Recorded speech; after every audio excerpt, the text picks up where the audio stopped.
Yes, I'm Hossein from Egypt. I have two comments on difference between microwave and RFA. Maybe not important, but I think one of the benefits of the microwave that it does not rely on difference between electrical currents, that in patients with pacemakers and those with epilepsy, we can do microwave instead of RFA because this is a contraindication, I think. And also sometimes if there is need to do ablation among pregnant women due to compressive manifestations, I also can do microwave instead of RFA. This is from my point of practice. Regarding the toxic adenomas, this is unpublished data, but we are working on this. We found a cutoff point about from 12 to 15 milli of toxic adenoma. If the toxic adenoma is less than 15 milli, just ablation by microwave or RFA are efficient to turn the patient to euthyroid. But larger nodules, usually the patient will not turn euthyroid. So from our protocol of action, if the nodules is more than 15 millimeter, we do thermal ablation. And then I usually give the patient, after control the patient medically, I usually give the patient from 7 to 10 millicuries of radioactive iodine. This is usually the patient have the two benefits. If the patient is taking only radioactive iodine, usually there will not be significant volume reduction ratio. And if the patient is doing thermal ablation only, will not be successful and the patient will usually not be euthyroid. So combining both things, ablation first, followed by small doses of radioactive iodine, usually give a volume reduction rate more than 50%, and most of the patients either tend euthyroid or might need small doses of levothyroxine, 25 microgram, for example, or 50 microgram also. So this is regarding toxic adenoma. But I think in the papers who did not found any statistical significant difference between microwave and RFA, they are doing first embolization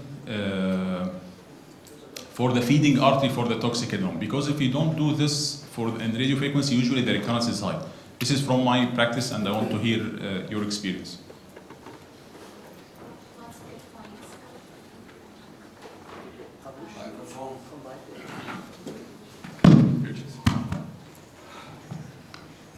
So many good points.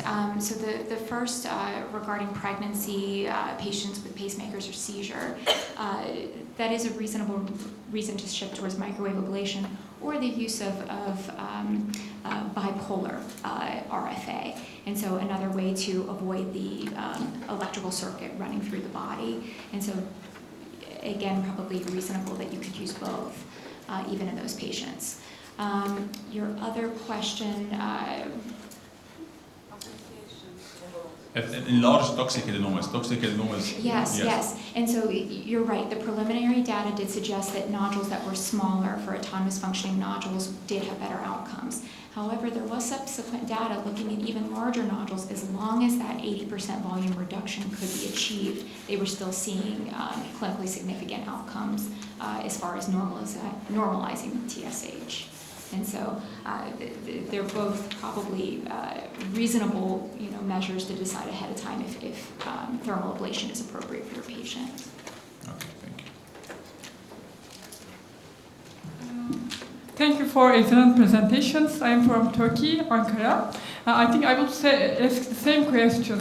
You said that laser ablation or, microwave or radiofrequency ablations are as effective as radioiodine treatment for toxic nodules.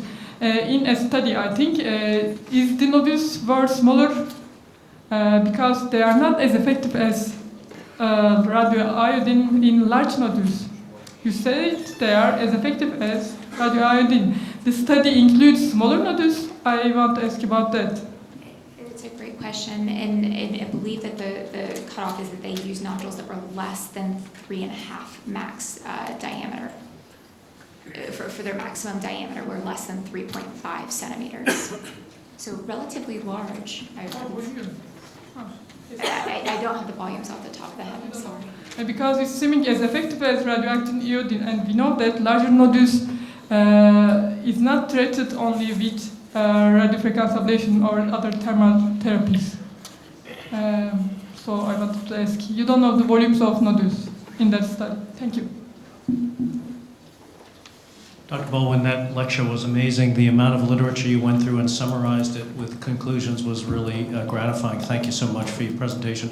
I wanted to ask you, love the idea of serial RFAs or RFA and alcohol ablations sequentially. There has been some literature on doing them both in one setting, and that always seemed to me like, you know, putting dynamite in a barrel and then throwing a match in afterwards, but apparently it's safe.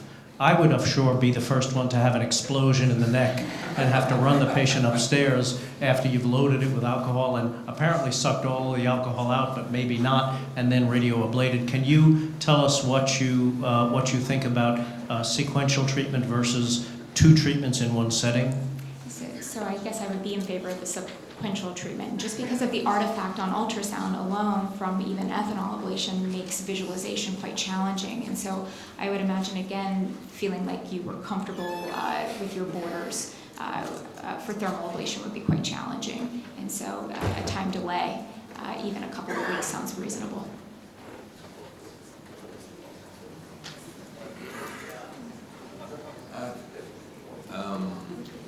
Andrea, I have a few comments and questions about your presentation.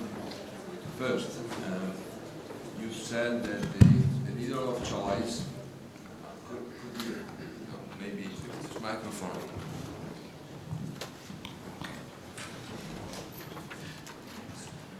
The needle of choice is 25 gauge. Not in my experience. The needle of choice may be 27 gauge because it's thinner and is enough to pick up aggregates. So as far as you get larger needles, you get more blood, and so samples are maybe inadequate. The second observation is that actually there are 3 choices for taking cells, for taking a sample from a thyroid nodule. The first one is capillarity, as you've shown. The second one is the vacuum, using a pump instead of the Cameco pistol, because the Cameco pistol 20 ml is very powerful, and the vacuum is up to 1 point. The vacuum that you can obtain with a Cameco pistol is more than 1 point, minus 1 point bars. So is an intermediate choice. The Cytofast pump, which is a pump that has been developed in Italy, a vacuum pump, but probably there are numerous other vacuum pumps. You can regulate the aspiration, so when the lesion is soft, you may get enough material with capillarity. When the lesion is tough, is hard, then aspiration with the Cameco pistol, and intermediate in lesions, the pump could be useful. And the third observation, longitudinal approach should be best preferred, because seeing the needle, seeing all the track of the needle is of paramount importance. So there is, in my opinion, there is only one way to perform fine needle aspirate. So is my way, of course. Smears. You didn't talk about smears. Smears are made up with the squash technique. So pushing the slide onto another slide, not the same, used for blood smears. Yes, with inclined slides. So the slides are over another slides, and you push, and you may obtain a monolayer good smear to be examined by pathologists. Finally, CMB. CMB, you didn't present sharp Japanese. I don't want. There are sharp Japanese. Everybody knows that the Japanese steel from Kill Bill. Everybody knows that the Japanese steel is the best in the world, and they are available in commerce, but I will not tell the brand because I have no conflict of interest. Very sharp, that you can use instead of those that you have shown, which are, you can insert softly inside the thyroid, inside the lesion, without any problem. Well, thank you for the comment. Well, as a matter of fact, my personal favorite gauge for needles is 26, I would say. Now, I'm using more and more 25 because we have run out of 26. It's a great problem to get it in my hospital. I don't know nowadays, it's a problem for 26, but I prefer 26. But yes, if we see if we take a look to the literature, to the evidence in the literature, maybe 25 is winning, but I'm not a supporter of 25. Yes, actually, 26, I would say. Man of compromise. Yeah, no, yes, I prefer 26. Yes, I have no experience with this device you quoted about, yes, the vacuum.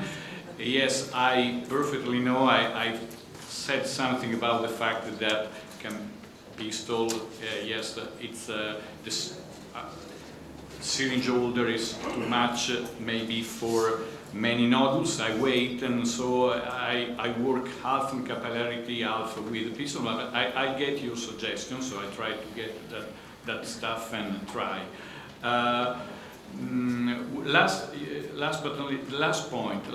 Well, I was running out of time and I couldn't.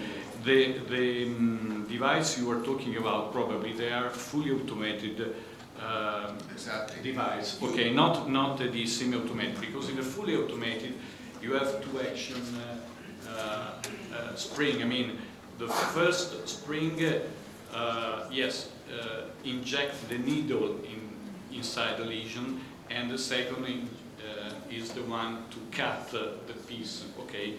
I realized that I tried seldom this automated needle, but the difference is made not because the automatic or semi-automatic, but the good quality of the tip, of the cutting steel. Yeah, this is very, because also for the patient, you know, the problem with core needle biopsy is that yes, the critical part is how cutting is the point, because it's easier. It's more ease or less ease to get into the lesion. So for the patient, it's really different in terms of pain. So the best thing is to find, yes, device with very good cutting. This is not a problem to me for automated or semi-automated, I would say. Yeah. Thank you. There's a question. Great, thank you very much. My name is Sean Nikravan from Southern California. Great lecture. One question of clarification. Some of these speakers have been talking about hydrodissection with normal saline, not D5W. Is this a new, because all we've learned for the past several years is when you hydrodissect around vital structures, use D5W, or if you want to cool off the nerve, if there's an incident. Normal saline is a new subject that I've not heard before. Is that one thing? And the second question is that when we use toxic nodules for radiofrequency with great success, especially after 10 cc's of volume or less, we've used methimazole pre-treatment initially.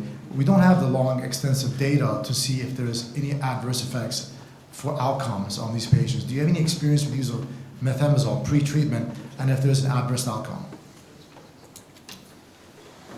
So for the methimazole pre-treatment, no, we routinely use it and stop immediately at the time of procedure and have had, no adverse outcomes. Very good. And about the issue about cooling a nerve, whether you need to use dextrose or normal saline, I mean, generally, if you have a neurologic injury during a procedure, you're going to stop your procedure. So whether you use ice-cold saline or ice-cold dextrose really won't matter at that point, because you really shouldn't be continuing an ablation when there's been a nerve injury. I do think that the common teaching is that dextrose, since it's non-ionic and non-conductive, as the hydrodissection fluid of choice, is the consistent teaching across most of the literature. And I think there are some people that have the opinion that normal saline works just as well, though I think all things being equal, I would pick dextrose. Thank you very much. So I'd like to thank all the